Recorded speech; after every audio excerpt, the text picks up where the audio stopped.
देख रहे हैं घनादेश बिहार और मैं आपके साथ सरोज सिंह।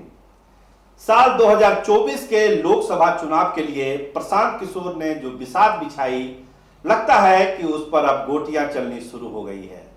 जब से ममता बनर्जी दिल्ली पहुंची है, ये खेल और भी तेज हो गया है और आज एक मुलाकात हुई है शरद पवार की लालू प्रसाद से। बहुत ही महत्वपूर्ण मुलाकात है ये, और ये बताया जा रहा है कि प्रशांत किशोर ने जो खाका खींचा है 2024 के चुनाव में नरेंद्र मोदी को सत्ता से बेदखल करने के लिए, वो उसी प्रयास की एक कड़ी है। देखिए, एक जो आकलन लगाया है प्रशांत किशोर ने, उसमें साफ है कि देश में जो लोकसभा की सीटें हैं 543, उसमें 375 ऐसी सीटें हैं। 375 सीटों पर भाजपा मुकाबले में रहती है। उन 375 सीटों में 200 ऐसी सीटें हैं जिस पर उसका कांग्रेस से सीधा मुकाबला होता है। तो प्रशांत किशोर ने एक बड़ा ऑफर कांग्रेस को दिया। जो उनकी रणनीति है उसमें ऐसा है कि उन 200 सीटों पर कांग्रेस को वॉक ओवर दे दिया जाएगा। मतलब विपक्ष का कोई भी प्रत्याशी उन सीटों पर खड़ा नहीं होगा। उसमें सीधा मुकाबला कांग्रेस और भाजपा के बीच होगा। और आप सब जानते हैं कि जब भी सीधा मुकाबला हुआ है उसमें कांग्रेस को काफी फायदा हुआ है। तो यह रणनीति प्रशांत किशोर ने बनाई है कि 200 सीटों पर कांग्रेस को फ्री हैंड दिया जाएगा, वॉक ओवर दिया जाएगा।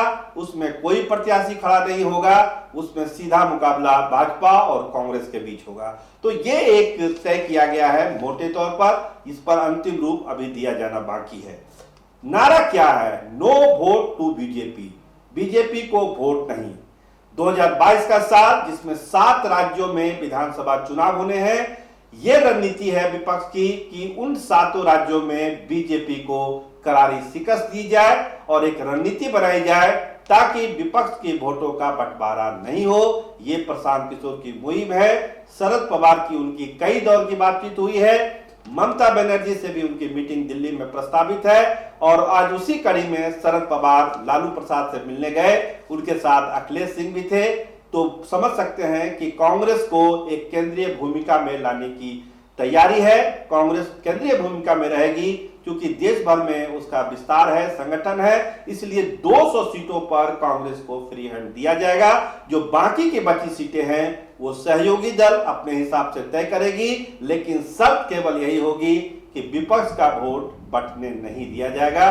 तो लालू यादव, ममता बनर्जी और शरद पवार की तिकड़ी जो है नरेंद्र मोदी को सत्ता से बेदखल करने के लिए अब जी जान से लग गई है और प्रशांत किशोर इस खेल को काफी आगे बढ़ा रहे हैं। तो नरेंद्र मोदी को कैसे शिकस्त दी जाएगी, ये खिचड़ी पकाई जा रही है दिल्ली में। और आज भी बहुत सारी मुलाकात दिल्ली में प्रस्तावित है।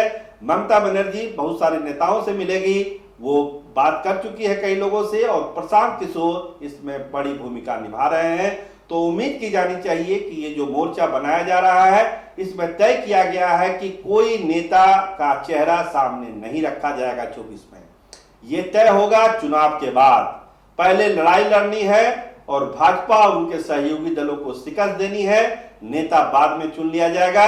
इसी में सब अपनी भलाई समझ रहे हैं, चाहे वो शरद पवार हो, सोनिया गांधी हो, ममता बनर्जी हो या फिर लालू प्रसाद हो। इसीलिए एक सहमति की एक डोर बांधने की कोशिश है। देखिए ये कोशिश कैसी रंग लाती है, लेकिन तैयारी जोर शोर से चल रही है। नरेंद्र मोदी हटाओ, no vote to BJP. Cameraman Rahul Raj के साथ मैं सरोज सिंह। धन्यवाद, नमस्कार।